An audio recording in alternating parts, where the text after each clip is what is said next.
আওয়ামী লীগ যেটা বাংলাদেশের এখন নিষিদ্ধ কিন্তু অবশ্যই বাংলাদেশের একটা গুরুত্বপূর্ণ বড় দল, সেই দলের সভানেত্রী থেকে শুরু করে মধ্যসারির শত শত সংগঠক ভারতে আছে। অর্থাৎ বাংলাদেশের একটা পুরো দলকে সে পেয়ে গেছে। ভারত আসলে একটা দ্বিমুখী আচরণ করছে আমরা বলতে পারি, বা এটাকে একটা কৌশলগত দ্বিমুখিতাও বলতে পারি। মানে একদিকে বাংলাদেশের নির্বাচনের পর যে নতুন সরকার এসেছে তার সাথে সম্পর্ক উন্নয়নেরও চেষ্টা করছে, অন্তত মৌখিকভাবে হলেও চেষ্টা করছে। আবার এই সরকারকে চাপে রাখারও নানা ধরনের পদক্ষেপ নিচ্ছে। অর্থাৎ একই সাথে দুটো পদক্ষেপ মনে হতে পারে স্ববিরোধী, কিন্তু মনে হচ্ছে সচেতনভাবেই করছে। এখন প্রশ্ন হলো কেন এটা করছে, এবং এই দুই দ্বিমুখী কৌশলেরই অংশ আমি বলবো শেখ হাসিনাকে রাজনৈতিক তৎপরতা চালাতে দেয়া। ভারত যাই বলুক, শেখ হাসিনা যে সংবাদ সম্মেলন করতে পেরেছেন এটা তো একটা রাজনৈতিক অনুষ্ঠান, এবং এটা ভারত সরকারের অনুমতি ছাড়া সম্ভব না। ভারত সরকার বাধা দিতে চাইলে এটা হতো না, এটাই স্বাভাবিক। দেখুন, বাংলাদেশে যদি এখন ভারতের কোনো নাগা নেতাকে বা মণিপুরের নেতাকে বা পরেশ বড়ুয়াকে এখানে ঢাকায় কোনো সংগঠন সংবাদ সম্মেলন করতে দেয়, এটা তো বাংলাদেশ সরকার বাধা দিবে। আর যদি অনুষ্ঠিত হয় তাহলে বুঝতে হবে যে বাংলাদেশ সরকার এতে সায় আছে। ফলে শেখ হাসিনা বাংলাদেশের কাছে একজন পলাতক আসামি, একজন দণ্ডপ্রাপ্ত আসামি। ফলে উনি যখন সংবাদ সম্মেলন করেন, রাজনৈতিক সংবাদ সম্মেলন, সেটা তার মানে ভারত সরকারের কোনো না কোনোভাবে সায় আছে। এখন প্রশ্ন হলো ভারত এটা করতে দিচ্ছে কেন, এটাই তো বিষয়। আমার মনে হয় যে ভারত 2024-এর অগাস্টে আমাদের দেশে একটা তার যে বিগত 15 বছরের যে কৌশলগত সুবিধাগুলো ছিল সেগুলো হারিয়ে ফেলেছে।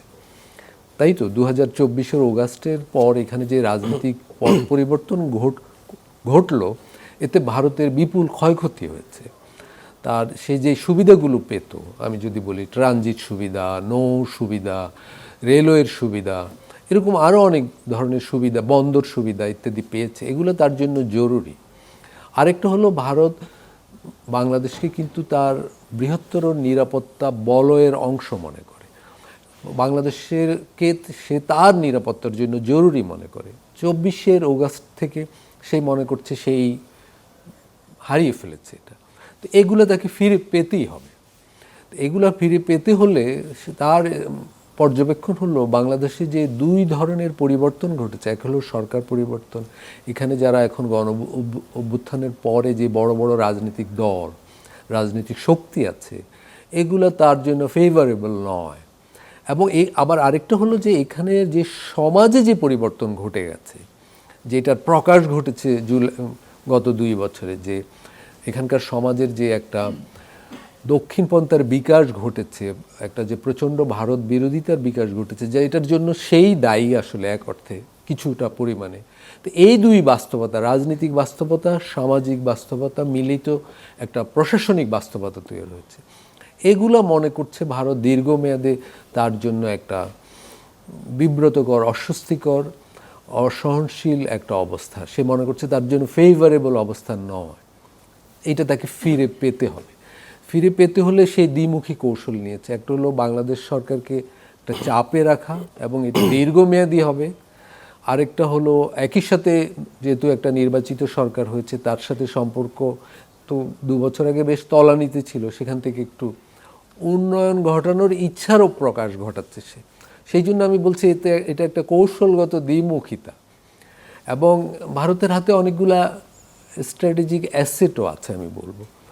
দেখুন, ভারত পানি তার হাতে একটা স্ট্র্যাটেজিক অ্যাসেট, যেহেতু সে নদী প্রবাহের উপরের দিকে আছে। এটা দিয়ে বাংলাদেশকে প্রভাবিত করার চেষ্টা করেছে অতীতে, এখনও করছে। এসআইআর এবং এনআরসির মধ্য দিয়ে আসাম এবং পশ্চিমবঙ্গে প্রায় 30 লাখ মানুষকে অবৈধ বাংলাদেশি হিসাবে প্রস্তুত রাখা আছে। এটা সে অল্প বিস্তর ব্যবহার করেছে, ব্যাপকভাবে ব্যবহার করেনি। এইটা তার হাতে একটা অ্যাসেট আছে। কিন্তু সম্প্রতি আমি বলবো একটা বড় অ্যাসেট পেয়েছে তারা।